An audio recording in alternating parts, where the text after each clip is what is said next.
It's my house. Obey me. No matter what you say, Mom is going to live in this house. As soon as I strongly opposed the idea of my mother-in-law living in our home, my husband, Jack, burst into anger like a raging fire and said that. I frowned and replied, but this house was handed down to me by my parents. Why is Jack boasting that it's his house when it's mine? However, I tried to have a decent conversation, but if Jack kept taking an authoritative attitude, thinking he could make me obey him, he raised his voice and said, "I'm the one paying the rent. So this house is mine. It's not yours." I was at a loss for words. "I'm not even having you pay for it." As I couldn't say anything, Jack thought he had one, snorted, and plopped down on the living room sofa. I let out a big sigh. My name is Amy. I currently live with my daughter, Sarah, who is going to be an 8th grader, and my husband, Jack. We live in a 2-story house, and Jack and I started living in this house about 3 years after we got married.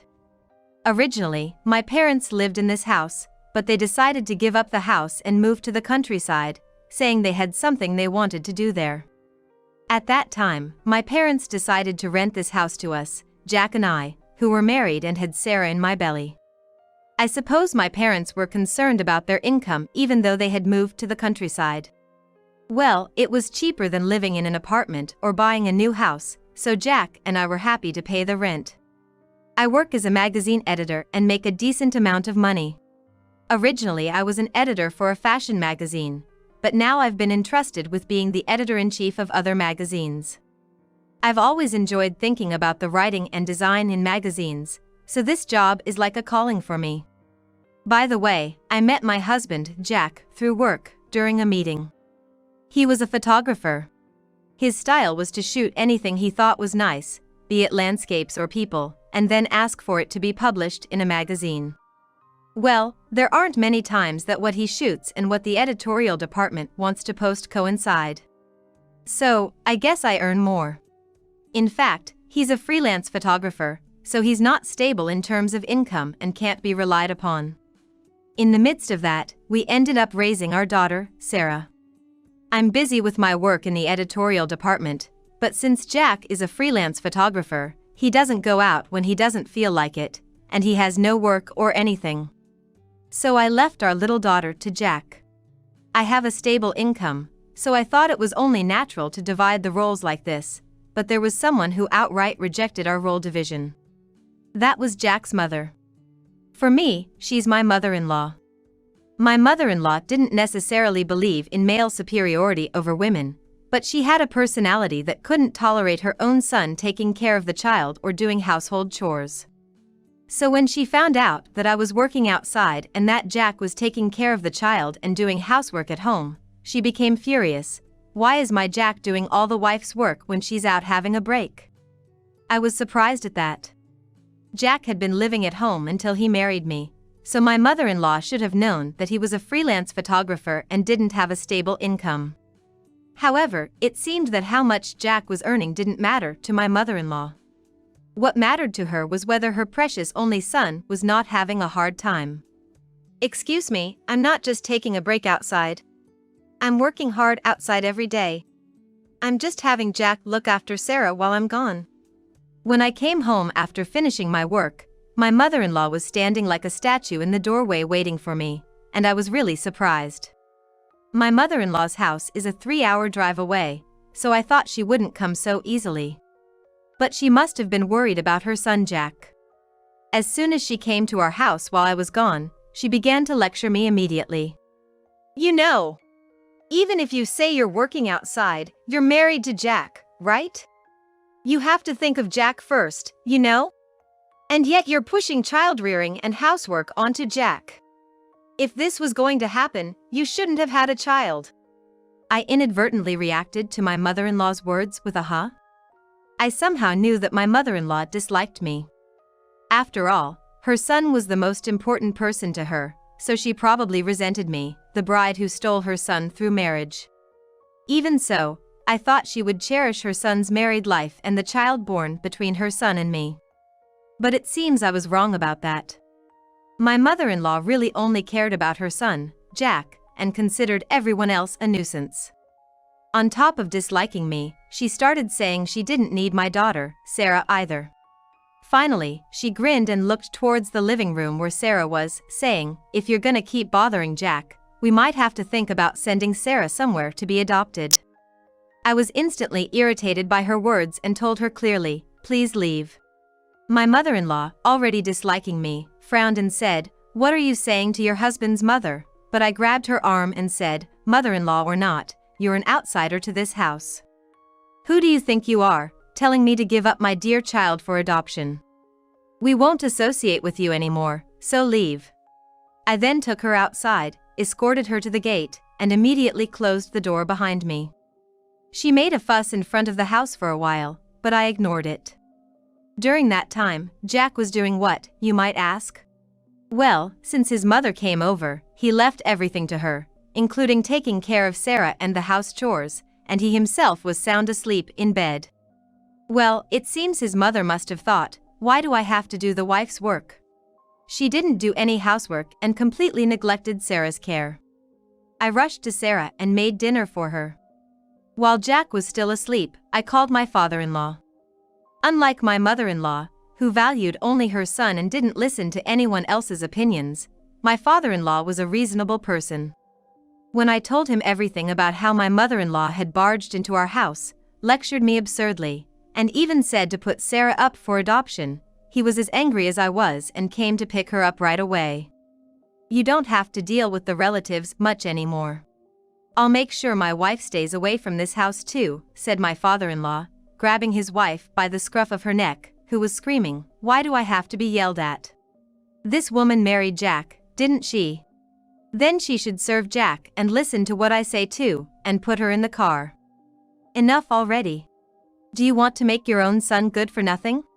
Our grandchild was just born, and now everything is ruined because of you." My father-in-law was angry.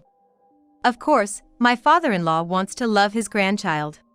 Nevertheless, my father-in-law saying minimal interaction with relatives is fine was probably to protect me and Sarah. I can only thank my father-in-law. Then, we stopped seeing my in-laws so often, no big incidents happened, and when Sarah was in 8th grade, something happened. Shockingly, my father-in-law had passed away. He had been complaining about feeling unwell for several days, so he was on his way to the hospital when he lost consciousness. He was rushed to the hospital, but it seems luck was not on his side. Suddenly, my father-in-law's death saddened me. Of course, Jack, who lost his real father, was also sad. And even though she hadn't been interacting with the relatives, Sarah, who had continued to correspond with her grandfather in 8th grade, was very upset. Since they were pen pals, Sarah might have been sadder than me. After all, I couldn't help but think, who's going to stop my mother-in-law now? While it's sad that my father-in-law passed away, the fact that there is now no one to stop that reckless and hateful mother-in-law who dislikes both me and Sarah is very frightening. In the future, my mother-in-law might storm into our house. After all, until now, even if she tried to come to our house, my father-in-law had been strictly managing the money so she wouldn't have the travel expenses, and had even made her give up her driver's license. But now, my father-in-law's inheritance is hers, and no one around to tell her how to use that inheritance. It seemed as though my fears had come true when my mother-in-law approached us as the funeral ended and relatives gathered, declaring, "I'm going to move into your house soon." Certainly, since my father-in-law has passed away, my mother-in-law will be living alone in her house. However, even so, I absolutely cannot agree to live with my mother-in-law, who sees me and Sarah as nuisances. Especially considering that Sarah is in a sensitive period of adolescence, being in 8th grade. "I'm sorry, but living together is impossible," I firmly refused, and my mother-in-law glared at me as if she were going to spit at me. Then, she put her hand on Jack's arm and said in a frail, elderly voice, "Jack, you really married a cold-hearted wife, didn't you? I want to talk to you alone." She then separated Jack from us. Next to me, Sarah let out a big sigh and said, "Grandma is really a troublesome person. Grandpa used to say that in his letters. If it's good for her, she doesn't care about those around her. That's why there's been trouble for a long time." Saying that, Sarah just shrugged her shoulders.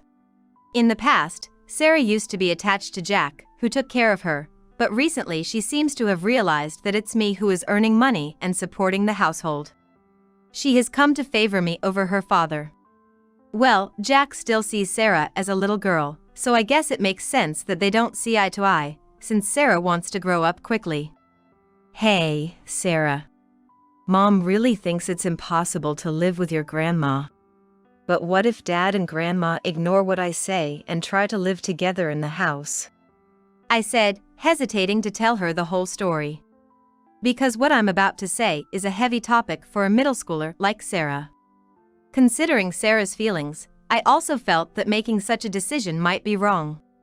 However, Sarah seemed more mature than I thought, and she said, if you're going to divorce Dad, I'm definitely going with you, Mom. It seems that Sarah immediately caught on to what I was trying to say about possibly divorcing her father. Moreover, I was truly happy that Sarah said she would side with me. But having a daughter in middle school, I thought it might be better to keep the family together until Sarah graduates from college. But it seemed that Sarah had also noticed my hesitation. You know, Mom. I think it's okay for you to leave if you can't bear it. And I can't stand Grandma either, so if staying with Dad means having Grandma around, I think divorce is the only option, Sarah said firmly, indicating her willingness to leave her father. I think the last time Sarah and my mother-in-law met was when Sarah was very small, so maybe she remembers the unpleasant attitude my mother-in-law showed her at that time? I found out for the first time that Sarah disliked my mother-in-law so much. While surprised, I thought to myself, that's right. Living with such a person would be worse for Sarah than divorcing. But Jack, who had been talking to my mother-in-law alone, seemed to have a completely different idea, and as soon as we got home from the funeral, Jack said to me, I'm going to live with Mom. But my opinion hasn't changed since the old days. I absolutely refuse. Living with your mother, even if the world turns upside down, is unthinkable. Even though I firmly refused to live with my mother-in-law, Jack glared at me, saying that he couldn't back down because she's his mother. This is my house. Obey me. No matter what you say, I'm going to have Mom live in this house. It felt more like a command to me, his wife, rather than a request to live with his mother. Maybe when he was talking to his mother alone, she told him something like make your wife obey? That would be just like her. I frowned upon hearing that and said, this is the house I inherited from my parents. Why is my husband acting like it's his house when it's mine? But, while I was trying to have a proper conversation, my husband was taking an aggressive attitude as if he could control me by doing so, raising his voice, I'm the one paying the rent. Then this house is mine. Not yours. I was speechless. Though he's not the one paying for it. While I was unable to say anything, my husband, perhaps thinking he had one, snorted and heavily sat down on the living room couch. I let out a big sigh. Why is Jack under the impression that he's the one paying the rent for this house? I thought for a bit. I'm the one paying the rent for this house. Moreover, this house is something I'm renting from my parents, and I'm the one that made the contract. In this agreement, Jack is considered an outsider. And Jack's only financial contribution every month is the savings for Sarah. As you know, Jack is a freelance photographer and doesn't have a stable income. So, I thought it would be risky to leave him in charge of things that must absolutely be paid every month, such as groceries and electric bills, and instead had told him to put money into savings for Sarah, which didn't have to be paid every month but would be better if saved. I think Jack had been putting in $300 to $500 every month into that account. Perhaps he's thinking that's the rent? Thinking this, I shook my head and said, no. There's no way he could make such a misunderstanding, I thought, but no matter how much I thought about it, the only money Jack has been paying, aside from Sarah's birthday presents and other unexpected expenses, is about that. Rent is something that has to be paid every month, so there's no way he's confusing that with the rent. What on earth is this man misunderstanding? I thought, and immediately talked to Sarah. Sarah, who had apparently been listening to Jack and me in the hallway outside the living room, shrugged her shoulders and said, it's hopeless now. I heard from Grandpa, but Dad's been spoiled rotten by Grandma, thinking everyone around him will do as he says.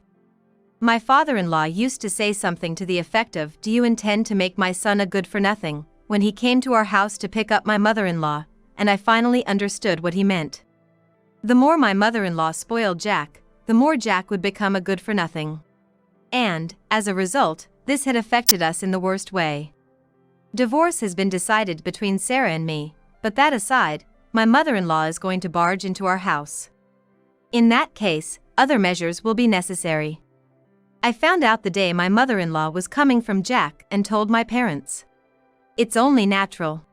The owners of this house are my parents, and currently, they are renting it out to our family, so if my mother-in-law arbitrarily says, "I'm going to live here," we'll have to call the owners of the house.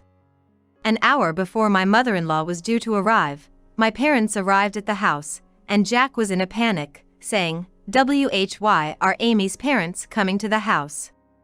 Even though he's under the mistaken impression that he's paying the rent, he must understand that this house belongs to my parents and that I'm just borrowing it now, so that's probably why he's panicking. I've properly told my parents about what's happened, so my parents have been giving Jack stern looks from the beginning, saying, "Jack, you are Amy's husband and Sarah's father." Yet, even though they both are strongly against it, you seem to be forcibly trying to have your mother live with you. "And that mother is coming here today," my father said to a trembling Jack, who answered, "But, Dad passed away."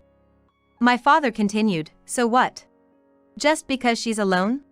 There are other ways if she's lonely, but you are neglecting the family you should protect and calling your mother to this house. Then we have no choice but to evict you from this house." "What? Why? This house was handed over to my daughter, not you. My daughter seems to be going to divorce you, and we won't let you and your mother live here." Jack looked at me in surprise, but quickly snorted. "I'm the one paying the rent, how can you allow this?" But reality was different. My father sighed and said, "I have been receiving the rent from my daughter every month. I've never received it from you," and Jack's eyes widened. When I said to Jack, "Could it be that you thought you were transferring money to my dad's account, when you were actually putting it into the account for Sarah?" Jack began to hold his head on the spot, recalling his actions at the time of the transfer. It finally dawned on him that the account he'd been putting money into was not his father-in-law's, but the one he'd made for his daughter. Both my parents and I were dumbfounded by his series of actions. After a while, his mother-in-law came to our house. She arrived in high spirits, but upon seeing my parents standing like sentinels at the front door, waiting for her, she suddenly became nervous.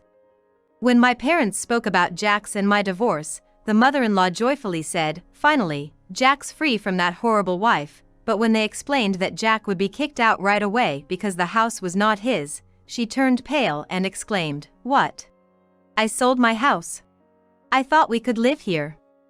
Though she said this, my father and mother adamantly refused to let her in, and eventually, she broke down crying and ran away somewhere. Jack also ran after his mother like that. While they were gone, we called a locksmith to change the locks. Now neither Jack's mother nor Jack will be able to enter the house without our knowledge. I immediately had a lawyer proceed with the divorce, and I became a single mother.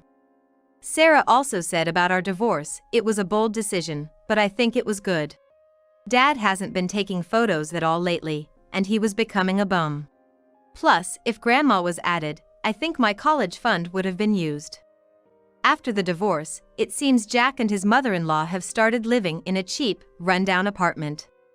The mother-in-law, realizing that they can't live on Jack's earnings, is now working diligently at a part-time job, but someday, that life will probably collapse. Well, it's none of our business. Right now, my daughter and I are living happily together.